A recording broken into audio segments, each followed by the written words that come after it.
రైతు రుణమాఫీ ప్రక్రియ ఉమ్మడి నిజామాబాద్ జిల్లాలో గందరగోళంగా తయారైంది.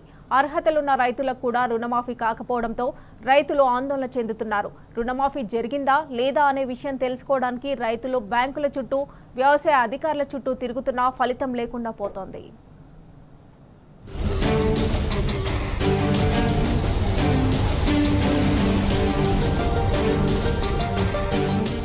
రుణమాఫీ ప్రక్రియ ఉమ్మడి నిజామాబాద్ జిల్లాలో గందరగోళంగా మారింది.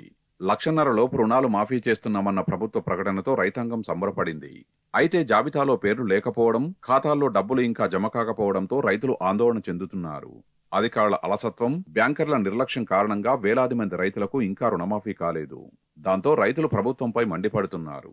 మరి అదే విధంగా రైతు రుణమాఫీ గురించి కూడా ప్రభుత్వం వారు ఎన్ని మీటింగ్లలో అయినా కానీ ఇప్పుడే అప్పుగా వెంటనే మళ్ళా 2 లక్షలు తీసుకొని 2 లక్షలు ప్రతి రైతు 2 లక్షల రుణమాఫీ చేస్తాము, మీరు తొందరగా 2 లక్షలు రుణమాఫీ తీసుకొని మేము రాగానే 2 రోజులకు మేము మాఫీ చేస్తామని చెప్పడం జరిగింది. మరోవైపు రేషన్ కార్డు నిబంధన మూలంగా చాలా మందికి అన్యాయం జరిగింది.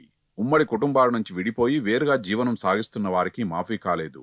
కుటుంబంలోని అందరికీ రుణమాఫీ పొందేందుకు అర్హత ఉన్నా ఒకరి పేరిట ఉన్న లోను మాత్రమే ప్రభుత్వం పరిగణలోకి తీసుకోవడంతో మిగతా వారికి అన్యాయం జరిగింది. జిల్లాలో మొదటి విడతలో 44,400 మంది రైతు కుటుంబాలకు సంబంధించి 225 కోట్లు, రెండో విడతలో 22,888 మందికి సంబంధించి 210 కోట్ల రుణాలను రద్దు చేసినట్లు ప్రభుత్వం ప్రకటించింది. కాగా రుణమాఫీ కాని వారి కోసం సహాయక కేంద్రాలు ఏర్పాటు చేసింది. తొలి విడతలో 517 ఫిర్యాదులు రాగా వాటిని పరిష్కరించారు. కానీ రెండో విడత వచ్చేసరికి సహాయ కేంద్రాలు నామమాత్రంగానే మారాయి. రైతులు ఫోన్ చేస్తే కనీస స్పందన కూడా లేకపోవడంతో రైతులు ఆగ్రహం వ్యక్తం చేస్తున్నారు. ఎన్నికల సమయంలో ఏకకాలంలో రుణమాఫీ చేస్తామని చెప్పిన రేవంత్ రెడ్డి మాటలు ఇప్పుడు మూటలయ్యాయని, గెలిచిన తర్వాత రైతులను పట్టించుకోవడం లేదని రైతులు మండిపడుతున్నారు. ఏం చేయాలి ఇప్పుడు? 15 ఎకరాల భూమి ఉన్నదంటే 7 ఎకరాలకే రేషన్ కార్డు కట్ చేసిరు. ఇప్పుడు తండ్రి కొడుకులు ఏర్పడ్డా కానీ తండ్రికి లేదు, కొడుకు లేదు. రేషన్ కార్డులది కూడా క్లియరెన్స్ ఇంకా ఎక్కడిది ఏది స్పష్టంగా లేదు ప్రభుత్వం తరఫున. ప్రతి పాస్బుక్ ఉన్న రైతుకు 2 లక్షల రుణమాఫీ చేయాలని మేము ప్రభుత్వం కోరుతున్నాం. రుణమాఫీ పథకంలో లబ్ధి పొందిన వారి కన్నా పొందని వారే ఎక్కువగా ఉన్నారు. లక్షలోపు రుణాలు తీసుకున్న సన్న, చిన్నకారు రైతులకు ప్రయోజనం దక్కలేదని తెలిసింది. కుటుంబాన్ని యూనిట్ గా పరిగణించడం ద్వారా చాలా మంది అవకాశాన్ని కోల్పోయారు.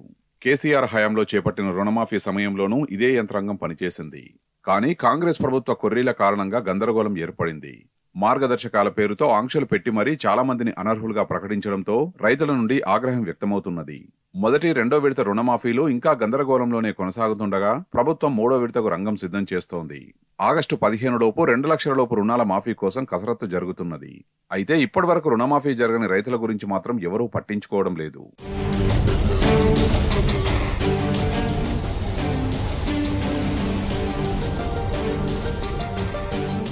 ఆధార్ నెంబర్ సీడింగ్ లేకపోవడం, బ్యాంక్ అకౌంట్ నెంబర్ తప్పుగా ఉండడం వంటి కారణాలతో సాఫ్ట్వేర్ లో ఎర్రర్ వస్తుంది. దాంతో రైతులు బ్యాంకుల చుట్టూ తిరిగినా ఉపయోగం లేకుండా పోయింది. రైతుల నుంచి ఫిర్యాదుల్ని సేకరిస్తున్నప్పటికీ అవి పరిష్కారం కాకపోవడంతో రైతులు అయోమయంలో కొట్టుమిట్టాడుతున్నారు. నిజామాబాద్ కలెక్టరేట్ లో సహాయక కేంద్రాన్ని ఏర్పాటు చేసి 7288945554, 7288945557 నంబర్లలో రైతులు సంప్రదించాలని ప్రకటన విడుదల చేశారు.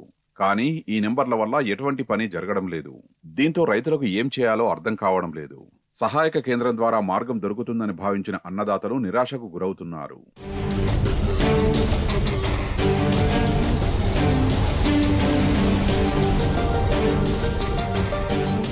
మరోవైపు 2 లక్షల రుణమాఫీ జాబితాలో తమ పేరు ఉంటుందా లేదా అన్న సందిగ్ధంలో చాలా మంది రైతులు కొట్టుమిట్టాడుతున్నారు.